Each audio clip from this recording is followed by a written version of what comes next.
제 두 번째 원픽은 지금 주택담보대출 6억 한도에 관련해서 이야기를 좀 드리겠습니다. 지금 이 관련된 그 후폭풍이 지금 굉장히 지금 엄청나게 몰아치고 있습니다.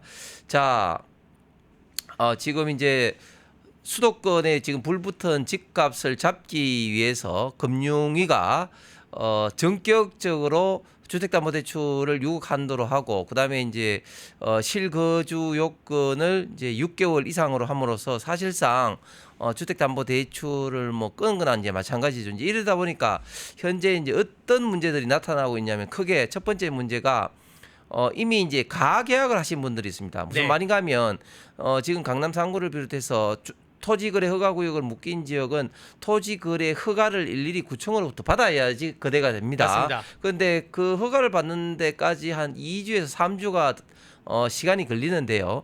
2주, 3주 사이에 어떤 일이 벌어질지 모르니까 계약하기 전에 가계약 형태로 하게 되는데 이 가계약 하신 분들이 지금 이제 발등에 불이 떨어졌습니다.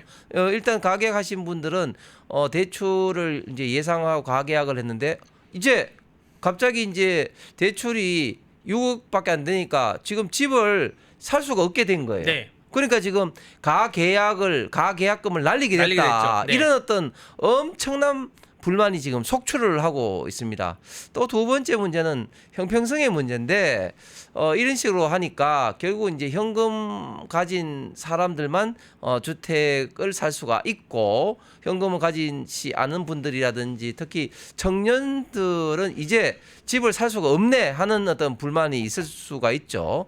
그리고 더 문제는 이런 겁니다. 이게 내국인한테만 적용이 되고 외국인한테 적용이 되지 않으니까 특히 지금 현재 우리 대한민국 부동산을 막 사들이고 있는 중국인들이 지금 살판이 났어요. 왜? 집값이 오르지 않으니까 싼 값에 막 중국인들이 집을 살 수 있는 그런 어떤 여건이 마련된 것이죠.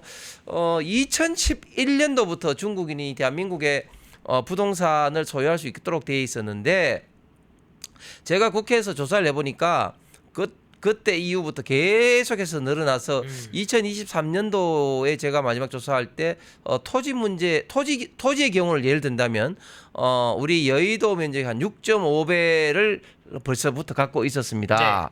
자, 그런데 그 여의도의 6.5배라는 게 어느 정도 땅이냐면 뭐 중국 사람들이 우리 대한민국에 산을 살 리는 없을 거 아닙니까? 그러니까 수도권과 제주도를 중심으로 해서 아파트라든지 주택을 갖고 있는 면적, 즉 핵심 지역의 면적이기 때문에 그 면적이 굉장히 크다는 거죠. 거기다가 최근에는 이런 것들이 더 불 붙어서 아파트라든지 주택을 지금 사고 있는 중국인들이 굉장히 좀 급격하게 지금 늘어나고 있습니다. 이제 중국인들 왕서방 밑에서 우리가 새 들어 사는 우리 국민들이 갈수록 늘어나고 있는데 이런 어떤 주담보대출의 제한으로 중국인들만 오히려 살판 나게 되는 그런 어떤 역차별이 지금 이제 발생됐다는 거 이게 굉장히 지금 큰 문제죠. 네, 지금 전국적으로 2024년 말 기준에 외국인이 한국에 보유한 주택수, 그러니까 토지 빼고 주택수를 보면 10만 216가구라고 하는데 그중에 56%가 중국인이라고 합니다. 외국인 중에 56%가 중국인이 들어와가지고 가구를 차지하고 있는 것인데 5만 6천 가구 정도를 갖고 있다고 해요. 5만 6천 가구면 여러분들 그냥 군 단위는 그냥 넘어가는 겁니다. 훨씬 넘죠. 군에는 인구가 뭐 2, 3만 되는데 그렇죠. 인구가 2, 3만인데 5만 6천 가구면 제가 보기에 제가 춘천이 인구가 28만인데 그 정도 되겠네요. 5만 6천 가구 정도 되겠네요. 가구 수니까. 어마어마하게 지금 중국인들이 부동산을 사고 있고 사실 이 주택보다는 저는 중국인이 서해안에 섬을 사던가 뭐 중요 토지를 사던가 이런 게 더 문제인데 그건 나중에 또 말씀드리고 저 정책은 100% 실패할 수밖에 없는 정책인 게 저 정책이 목적이 뭡니까? 목적이 부동산 그 상승을 막겠다. 가격 상승을 막겠다는 게 목적이잖아요. 서울시 아파트 평균가가 13억인데 지금 대출을 규제를 해놔가지고 지금 그 6억 가지고 6억 플러스 한 1, 2억 정도 내가 모아둔 돈이나 다른 대출을 받아서 살 수 있는 그 지역으로 확 몰렸어요. 강남 3구가 아니라 다른 뭐 마포든 뭐 어디 다른 지역이든 확 몰려감으로써 웃긴 게 주말 사이에 그 지역에 아파트를 내놨던 사람들이 다시 매물을 싹 걷어들였습니다. 이거 조금 있으면 한 달 사이에 몇 억 올라가겠네, 한 2, 3억 올라가겠네 해서 싹 걷어들였어요. 그러면 어떻게 되냐? 서울시 아파트 평균가가 다시 올라가는 거예요. 지금 한 그럼요. 13억인데 제가 그럼요. 보기에 한 17억까지 또 올라갑니다. 그렇습니다. 강남 상구 당연히 올라가지만 그 아닌 지역, 투기 과열 지역이 아닌 지역도 투기가 돼서 지금 아니면 못 산다, 이런 개념으로 올라가는 건데, 홍석준 의원님이 서두에 말씀하셨던 그 계약금과 가계약금 걸어놓은 사람들에 대해서 손해배상, 이거 누가 책임질 겁니까? 정부가 예측 가능성이 있게 정책을 짜야지, 하루아침에 있다가 또 하려면 월요일부터 하던가 주말을 앞두고 이렇게 발표를 해가지고 주말 사이에 은행도 문 안 열어, 공인중개사 사무실도 문 안 열어, 정말 손해가 막심한 사람들이 이제 막 나오고 있다 합니다. 네. 제가 그래서 국회에서 중국인들의 부동산을 규제를 하기 위해서 제가 좀 고민 끝에 부동산 등기법 개정안을 통해서 상호주의로 네. 이제 이런 어떤 부동산을 이제 소유하게끔 하자, 네. 이런 어떤 법안을 발의를 했습니다.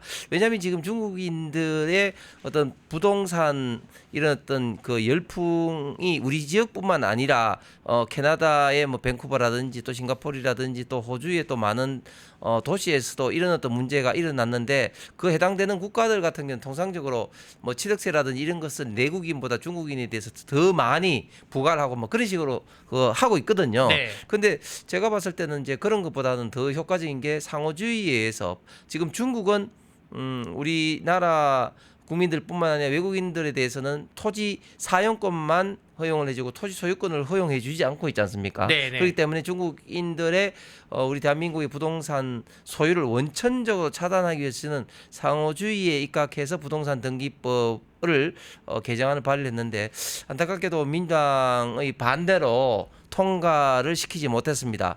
자, 이렇게 중국인 부동산을 계속해서 소유하게끔 우리가 방치를 해 둔다면 네. 앞으로 이런 상황이 계속해서 발생할 수밖에 없을 거고요. 그렇게 된다면 우리 대한민국의 부동산, 특히 아파트라든지 수도권의 이런 어떤 분야는 중국 소유가 갈수록 늘어날 수밖에 없다.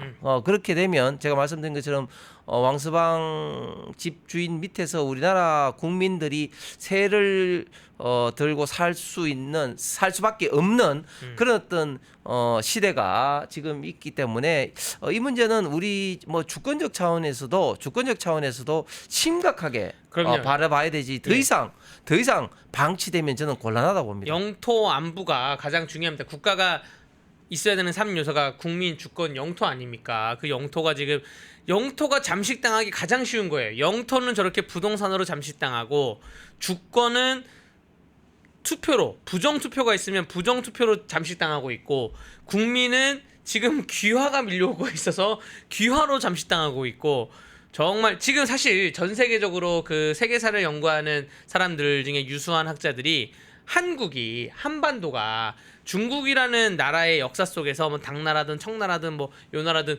중국이라는 역사 속에서 한국이 먹힌 적이 없다. 이것이 정말 세계사적으로 미스테리다. 한국인의 저력이다. 한국인만의 독특한 문화를 갖고 있다라고 하는데, 요즘은 심상치 않다라는 점을 좀 말씀드리고 싶습니다. 펜앤마이크에서 추천하는 영상도 보고 가세요. 다른 영상도 즐기시려면 구독 버튼을 꼭 눌러주세요.